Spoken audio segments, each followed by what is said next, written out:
बारामूला ज़िला जो है ये एक सरहदी इलाका है और उस सरहद के होने की वजह से जो है क्रॉस बॉर्डर स्मगलिंग ड्रग्स और वॉर लाइक स्टोर्स की ये हमारे लिए एक बहुत बड़ा चैलेंज रहता है। इसी चैलेंज को मुंह तोड़ जवाब देने के लिए बारामूला पुलिस ने पिछले 6 महीनों में जो है एक वेल प्लान्ड कैंपेन के तहत और एक मिशन मोड में जो है आज तक तकरीबन 187 एफआईआर्स एनडीपीएस एक्ट में रजिस्टर किए हैं,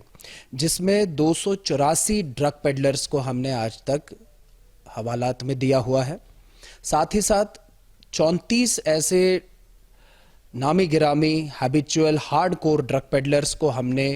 पिट एनडीपीएस और पीएसए के तहत बुक किया हुआ है, जो बहुत बड़े पैमाने पे ड्रग पेडलिंग के घोरक धंधे में मुलव्वस थे।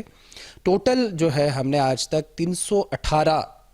ड्रग पेडलर्स को कानूनन कार्रवाई करते हुए जेरबंद किया हुआ है और इस पूरी कार्रवाई के चलते हुए आज पूरे यकीन के साथ मैं कहता हूं कि बारामूला में ड्रग्स का जो प्रभाव था